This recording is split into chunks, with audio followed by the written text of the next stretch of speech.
حال ہی میں آپ کے ساتھ فیصل آباد میں کیا وقوع ہوا کہ ایک شخص نے 2 بیٹی کو ذبح کر کے خود پھانسی لے لی. کوئی اس کا پرسان حال نہیں تھا، نہ پڑوسی تھے، نہ مملکت تھی.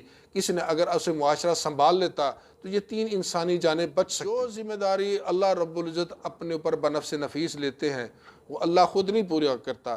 ایسا نہیں ہوتا کہ اگر آپ کے ہاں کوئی رزق کی کمی ہوگی، کوئی آٹا ختم ہو گیا تو رات کو فرشتے ہیں اور 2 بوریاں چھوڑ گئے. یہ اس کے نام پر بننے والی حکومت کی ذمہ داری ہوتی ہے، اس اسٹیٹ کی ذمہ داری ہوتی ہے کہ ہمارے بچوں کی اور ہماری کفالت ان کی ذمہ داری ہوتی ہے. بسم اللہ الرحمن الرحیم. معزز سامعین، آج جس ٹاپک کو میں لے کر آیا ہوں نا وہ والدین اور اولاد، ان کے ریلیشن کے اوپر میں بات کرنا چاہتا ہوں. یہ جو ہمارے ہاں اور دنیا کے ہر مذہب میں مشہور ہے کہ ماں باپ کی اطاعت فرض ہے، قرآن کریم میں اس قسم کا کوئی حکم نہیں ہے. آج میں تھوڑا سا اطاعت اور اتباع کو بھی ڈیفائن کرنا چاہتا ہوں کہ بیسیکلی اطاعت کیا ہوتی ہے اور اتباع کیا ہوتی ہے. اتباع جو ہوتی ہے نا، انسان اپنی دل جمی کے ساتھ کسی کے پیچھے پیچھے چلتا ہے. مثال کے طور پر ایک گائے چل رہی ہے، اس کا بچڑا پیچھے پیچھے اس کے ساتھ جا رہا ہے، کوئی کشش نہیں، کوئی رسی نہیں، وہ اپنی پوری رضامندی کے ساتھ کھینچا چلا جاتا ہے. اطاعت جو ہوتی ہے نا وہ کروائی جاتی ہے، وہ ایک سسٹم ہے، ایک نظام ہے جو اطاعت کرائے گا.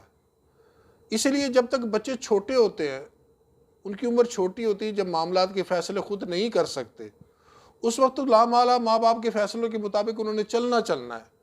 لیکن جب وہ خود سن شعور تک پہنچ جاتے ہیں تو پھر ماں باپ کے فیصلوں کی اطاعت اس پر فرض نہیں ہوتی. کیوں؟ والدین بوڑھے ہو رہے ہوتے ہیں، ان کی اس عمر پر پہنچ رہے ہوتے ہیں کہ جہاں جو ہے نا ان کی عقل جو ہے نا وہ ناقص ہو چکی ہوتی ہے. یہ میں نہیں کہتا، قرآن کہتا ہے. سورہ یاسین آیت نمبر 68 میں اللہ رب العزت فرماتے ہیں کہ وَمَن نُعَمِّرْهُ نُنَقِّصْهُ فِي الْخَلْقِ أَفَلَا يَعْقِلُونَ. ہم جسے بھی لمبی عمر دیتے ہیں نا پھر اس کی ساخت کو پلٹ دیتے ہیں. کیا تم عقل نہیں کرتے؟ نوجوان جو ہوتا ہے نا، ہمارا نوجوان، جیسے جیسے اس کی گروتھ ہوتی ہے، اس کی ڈیولپمنٹ ہو رہی ہوتی ہے، اس کی ذہنی صلاحیتیں ابھر رہی ہوتی ہیں، تو نوجوان وہ جدید تقاضوں کے ساتھ جو ہے نا وہ لیس ہوتا ہے، زمانے کے حالات کو والدین سے بہتر سمجھ رہا ہوتا ہے. اس لیے اسے والدین کے فیصلے کا پابند بنانا انسان کو جامد بنا دینے کے مترادف ہوتا ہے. تو اس مقام پر قرآن نے کسی جگہ ایسا نہیں کہا، بلکہ یہاں تک کہا ہے کہ اگر آپ کے والدین جو ہے نا آپ کو کسی شرک کی یا کسی اور مسئلے میں فورس بھی کرتے ہیں، شرک کے اوپر خصوصی طور پر یہ کہا ہے، آپ ان کی بات نہ مانو، لیکن دنیاوی بھلائی ان کے ساتھ نہیں چھوڑنی. یہ ایک علیحدہ ٹاپک ہے کہ ان کے ساتھ آپ نے بیہیو کیسا کرنا ہے. لیکن جہاں تک احکامات ماننے کی بات ہے، جب آپ سن بلوغت پر ہیں، آپ کا شعور ڈیولپ ہو چکا ہے، تو پھر آپ پر ان کے فیصلوں کی اطاعت لازم نہیں ہوتی. دوسری طرف بالتصریح والدین کو قرآن حکیم نے حکم نہیں دیا کہ تم اپنے بچوں کی پرورش کرو. اس لیے بچوں کی پرورش تو ہر حیوان کا طبعی تقاضا ہے. ماں بچے کو دودھ پلاتی، وہ ماں کسی مذہب کی ہو یا کسی حیوان کی ہو، وہ کسی خارجی حکم کی تعمیل میں نہیں پلاتی. وہ ایسا کرتی، اس کا داخلی تقاضا، اس کی مامتا ہے جس کے تحت وہ ایسا کرتی ہے. حیوانی زندگی میں والدین سے حسن سلوک کی اللہ رب العزت نے کوئی تلقین نہیں دی، کیونکہ وہ ایک حیوانی زندگی ہے. انسانی سطح پر آ کر اللہ نے پھر یہ حکم دیا کہ وَبِالْوَالِدَيْنِ احسانا، کہ اپنے والدین کے ساتھ آپ نے بھلائی کرنی ہے. یہ حکم قرآن میں 20 سے زیادہ مقامات پر آیا ہے. قرآن کی روح سے امت کے بچوں کی جو پرورش، تعلیم، صحت مندی کی ذمہ داری انفرادی نہیں ہے بلکہ اجتماعی ہے. یہ ماں باپ کا انفرادی مسئلہ نہیں بلکہ نظام مملکت کی اجتماعی ذمہ داری ہے. اسے سورۃ انعام میں اللہ رب العزت اس طرح فرماتے ہیں وَلَا تَقْتُلُوا أَوْلَادَكُم مِّنْ إِمْلَاقٍ نَحْنُ نَرْزُقُكُم وَإِيَّاهُمْ. اپنی اولادوں کو مفلسی کی وجہ سے قتل نہ کرو، ہم تمہارے اور تمہاری اولاد کی رزق کی ذمہ داری اللہ رب العزت اپنے اوپر بنفس نفیس لیتے ہیں، وہ اللہ خود نہیں پورا کرتا. ایسا نہیں ہوتا کہ اگر آپ کے ہاں کوئی رزق کی کمی ہوگی، کوئی آٹا ختم ہو گیا تو رات کو فرشتے ہیں اور 2 بوریاں چھوڑ گئے. یہ اس کے نام پر بننے والی حکومت کی ذمہ داری ہوتی ہے، اس اسٹیٹ کی ذمہ داری ہوتی ہے کہ ہمارے بچوں کی اور ہماری کفالت ان کی ذمہ داری. آپ کے ساتھ فیصل آباد میں کیا وقوع ہوا کہ ایک شخص نے 2 بیٹی کو ذبح کر کے خود پھانسی لے لی. کوئی اس کا پرسان حال نہیں تھا، نہ پڑوسی تھے، نہ مملکت تھی. کسی نے اگر اسے معاشرہ سنبھال لیتا تو یہ 3 انسانی جانیں بچ سکتی تھی. لیکن اگر ایسی اسٹیٹ جو ان ذمہ داری کو پوری نہیں کرتی تو وہ مجرم اللہ کی بھی ہے اور اپنی مخلوق کی بھی ہے. جیسے حضرت عمر فاروق نے کہا تھا کہ دریائے نیل کے کنارے اگر کتا بھی بھوکا مر گیا تو اس کی جواب دہی عمر سے ہونے گی. یہ وقت کے حاکم کی ذمہ داری ہے. معزز سامعین، دنیا میں جتنے بھی انسان ہیں نا، انہیں اس دنیا میں لانے کا سبب ان کے والدین بنتے ہیں. قدرت کی طرف سے میں کہتا ہوں کہ یہ جو والدین ہوتے ہیں اولاد کو مفت کے نوکر ملے ہوتے ہیں. ان کے کپڑے دھو رہے ہوتے ہیں، ان کے لیے کھانے بنا رہے ہوتے ہیں، ان کی چیزیں تیار کر رہے ہوتے ہیں، بچپن میں ان کی پوٹیاں دھو رہے ہوتے ہیں.